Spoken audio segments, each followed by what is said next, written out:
मैं पहली बार एक महंगी होटल में गया। चाय मंगवाई।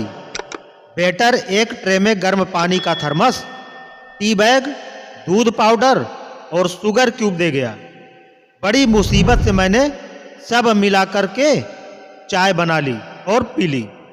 वेटर ने पूछा, और कुछ लाना है? मैं बोला, ऐसे तो मुझे गर्मा गर्म समोसे खाने की इच्छा है, पर सोचता हूँ भाई तू इतने छोटे से टेबल पर आटा, आलू, तेल की कढ़ाई और गैस का चूल्हा कैसे रखेगा? No no no no. एक अक्षर गलत होने की वजह से एक किताब की 10 लाख कापियां 2 दिन में ही बिक गई। दरअसल एक गलती उस किताब के टाइटल में हो गई थी। किताब का नाम था एक आइडिया जो आपकी लाइफ बदल दे, और गलती से हो गया एक आइडिया जो आपकी वाइफ बदल दे। खाना सामने रखकर भी न खा सके और नींद आते हुए भी ना सो सके, वो बीमारी कौन सी है? यही जो हाथ में पकड़ी हुई है। पति और पत्नी आगरा जा रहे थे, जहां पर कुएं में 1 रुपए का सिक्का डालने से मन की मुराद पूरी हो जाती थी। पति ने 1 रुपए का सिक्का डाला। इसके बाद पत्नी 1 रुपए का सिक्का डालने गई, मगर बैलेंस बिगड़ गया और वो कुएं में जा गिरी। पति की आंखों में आंसू और ऊपर देखकर बोला, इतनी जल्दी? एक बुढ़ा और एक बुढ़िया थे। बुढ़ा बुढ़िया को बहुत प्यार करता था। बुढ़िया जहां जाती बुढ़ा उसके पीछे पीछे जाता। जैसे कि बुढ़िया बर्तन धोती, बुढ़ा उसके पीछे खड़ा हो जाता। बुढ़िया घर का कोई भी काम करती, बूढ़ा उसके पीछे पीछे रहता।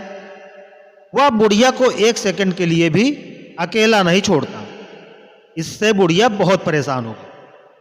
बुढ़िया के घर से उसकी माँ के फोन आ रहे थे कि बेटी एक बार मिलने आ जा, पर बुढ़िया कैसे जाए? बूढ़ा तो उसे अकेला छोड़ता ही नहीं। तब बुढ़िया ने कुछ सोचा। उसने बूढ़े से कहा, चलो जी, आज हम छुपन छुपाई खेलते हैं। तुम छुपो, मैं तुम्हें ढूंढूंगी। बूढ़ा जाकर छुप गया। बुढ़िया जल्दी से दूसरे कमरे में गई। वहां से उसने अपना बक्सा उठाया और जल्दी से अपनी माँ के घर पहुंच गई। अपनी माँ के घर पहुंचकर बक्सा रखकर बोली, चलो बुढ़े से छुटकारा तो मिला। और जैसे ही उसने बक्सा खोला, बुढ़ा बोला, धप। पत्नी, सुनो जी, सर्कस देखने चले? पति बोला, नहीं, मैं बिजी हूं। पत्नी बोली, सर्कस में एक लड़की बिना कपड़ों के शेर की सवारी करती है। पति बोला, तुम भी बहुत जिद्दी हो, हर बात जिद करके मनवा लेती हो। चलो सर्कस, बहुत दिन हो गए शेर देखे। आगे की कहानी। पति ने सबसे आगे की सीट की टिकट ली और दोनों बैठ गए। शेर का शो आया और चला गया, पर बिना कपड़ों के लड़की नहीं आई। सर्कस का शो खत्म हो गया। पति मां से बोले, तुमने तो कहा था एक लड़की बिना कपड़ों के आएगी। पत्नी बोली, मैंने तो बिना कपड़ों के शेर कहा था, लड़की नहीं। एक बेवड़े ने रात को 12 बजे वाइन शॉप के मालिक को फोन लगाया। बेवड़ा बोला, तेरी दुकान कब खुलेगी? मालिक बोला, सुबह 9 बजे। बेवड़ा बोला, तेरी दुकान कब खुलेगी? मालिक बोला, बताया ना, सुबह 9 बजे। बेवड़े ने फिर फोन लगाकर पूछा, दुकान कब खुलेगी? मालिक बोला, अबे बेवड़े, इतनी बार बताऊं, सुबह 9 बजे दुकान खुलेगी, सुबह 9 बजे। बेवड़ा बोला, मैं दुकान के अंदर से बोल रहा हूं। घबरा कर मालिक दुकान पर पहुंचा। ताला खोल के चेक करने लगा। तभी बेवड़ा पीछे से आया और बोला, अब दुकान खोल ही दी है तो 1 क्वार्टर ही दे दे। No no no no. एक पति का अपनी पत्नी के प्रति इतना सुंदर विचार। जज साहब, आखिरी बार किससे मिलना चाहोगे? अपराधी, जी अपनी बीवी से। जज, क्यों, माँ बाप से नहीं मिलोगे? अपराधी बोला, जी माँ बाप तो मौत के बाद दूसरा जन्म लेते ही मिल जाएंगे, लेकिन बीवी के लिए फिर साला 25 से 30 साल इंतजार। एक अच्छी नौकरी, फिर बायोडाटा बनाना, फिर लड़की देखने जाना, लड़की के माँ बाप को पसंद आना, फिर सगाई करना, फिर गोद भराई, फिर कार्ड छपाई, फिर तिलक, फिर लेडीज संगीत, फिर बारात, फिर जयमाला, फिर एक चुटकी सिंदूर, फिर फेरे, फिर जूता चुराई, फिर विदाई, फिर बहुभोज, फिर रिश्तेदारों को गिफ्ट दो, तब जाकर मिलती है एक बीवी। बहुत लफड़े होते हैं साहब। अब ये ना पूछना जज का क्या हुआ, बस आप हंसते मुस्कुराते रहें।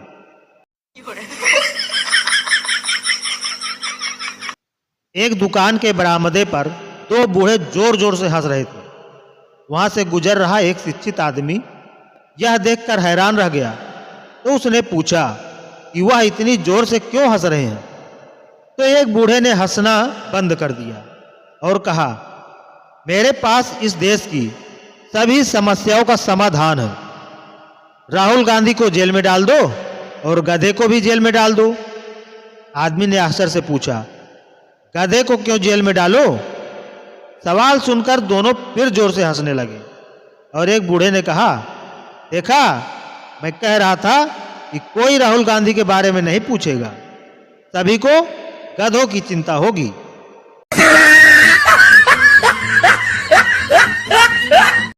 हमारे बचपन में पढ़ाने के तरीके गजब थे। मुझको असेसिनेशन की स्पेलिंग याद नहीं हो रही थी। बहुत कूटने पर भी जब याद नहीं हुई तो अध्यापक मुझको प्रधानाध्यापक के पास ले गए। प्रधानाध्यापक ने बहुत प्यार से समझाते हुए कहा, इस तरह याद करो कि लफ्ज के 4 हिस्से कर, एस एस आई नेशन। फिर याद रख, पहले गधा, गधे के पीछे फिर गधा, गधे के पीछे मैं और मेरे पीछे देश। मैं अभी वो स्पेलिंग नहीं भूला।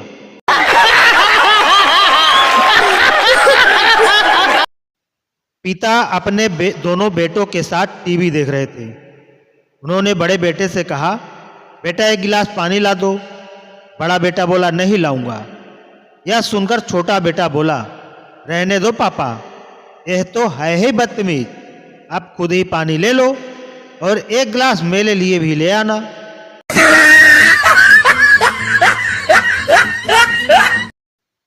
शाम को डॉक्टर साहब अपनी पत्नी के साथ चाय पी रहे थे, तभी फोन बजा।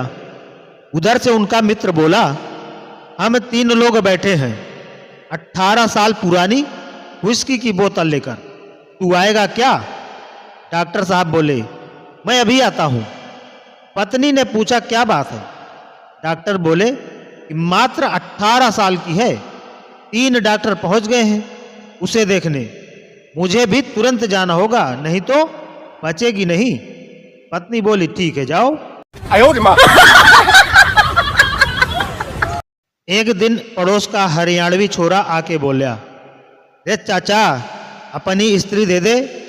चाचा ने अपनी जनानी की ओर इशारा कराया और बोला, ले जा वहां बैठी। छोरा चुपचाप देखने लग गया। बोला, चाचा यो नहीं, कपड़े वाली। चाचा बोलिया, भले मानस, यो तन्ने बगैर कपड़े दिखे है के? छोरा गुस्से में चीखा, रा चाचा बावला ना बन, करंट वाली स्त्री। चाचा बोला, बावले हाथ पे लगा के देख, जे न मारे करंट फिर कहिए।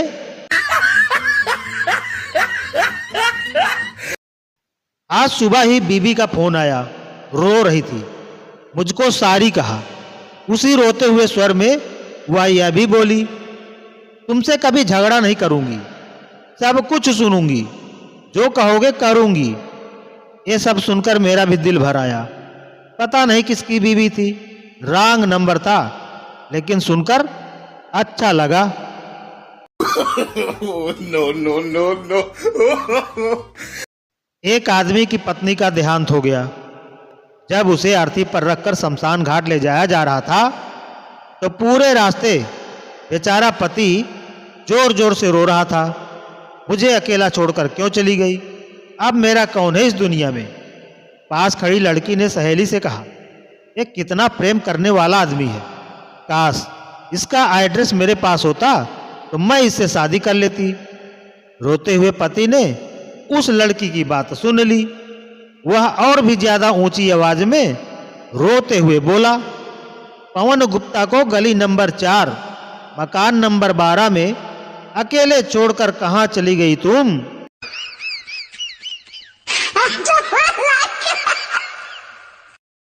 डॉक्टर, डिप्रेशन की पेशेंट से क्या तकलीफ है। लेडी पेशेंट, सर दिमाग में बहुत उल्टे पुल्टे विचार आते हैं, रुकते ही नहीं। डॉक्टर, कैसे विचार आते हैं। लेडी पेशेंट, जैसे अब मैं यहाँ आई हूँ तो आपके ओपीडी में एक भी पेशेंट नहीं था, तो मैं सोचने लगी कि डॉक्टर साहब के पास कोई भी पेशेंट नहीं है, इनकी कमाई कैसे होगी, घर कैसे चलेगा, इतना पैसा डाला पढ़ाई में, अब क्या करेंगे। हॉस्पिटल बनाने में भी बहुत पैसा लगाया होगा, अब लोन कैसे चुकाएंगे, कहीं किसानों के माफिक लटक तो नहीं जाएंगे। एक दिन ऐसे कुछ भी विचार आते रहते हैं। अब डॉक्टर डिप्रेशन में है।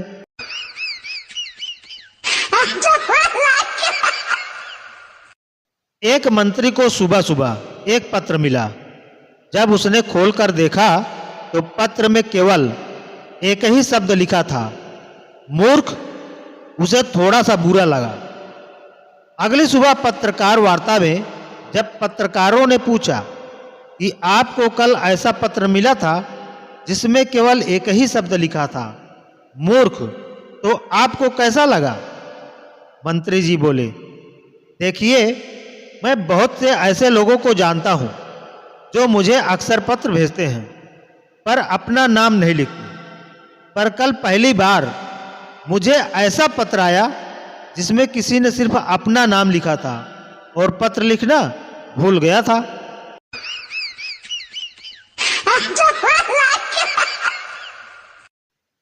एक पाकीजा परहेजगार शख्स मौलवी साहब के पास जाते हैं। उनके करीब आकर बड़े अदबो अदाब से पूछते हैं कि हजरत, आजकल मेरे साथ बड़ा ही हैरतनाक वाकया पेश आ रहा है। मैं कभी कभी जब रात को जाग जाता हूँ तो पाता हूँ कि मेरे कमरे के छत पर एक नूर नुमाया है जिससे बाज औकात सारा कमरा रोशन हो जाता है। अक्सर जब यह वाकया पेश आया तो मैंने पाया कि यह नूर मेरी अहिलिया की चादर पर सर के ठीक ऊपर सबसे ज्यादा होता है। यह क्या राज है मौलवी साहब। मौलवी साहब बड़े पाए के बुजुर्ग थे और बड़े ही साबिर और खामोश तबीयत थे, पर यह सुनते ही उन्हें तेज तारी हो गया। वो चिल्लाए, अरे ओ अहमक, बेवकूफ, जाहिल, जंगली, गंवार, 21वीं सदी की सबसे बड़े गधे, तेरी बीबी रात को चादर के अंदर से व्हाट्सएप चलाती है, यह नूर उसी के मोबाइल का है, भाग यहां से। बहुत दिनों से एक पड़ोसी नहीं दिखे, मुझे लगा कहीं निपट तो नहीं गए। यही सोचकर आज मैं उनके घर चला गया। देखा तो उनके पैर में प्लास्टर चढ़ा हुआ था। उसे देखकर मेरे कब और कैसे वाले सवालों पर उन्होंने रहस्यमय मुस्कान के साथ धीरे से जवाब दिया, टेंशन मत लो, मुझे हुआ कुछ नहीं है।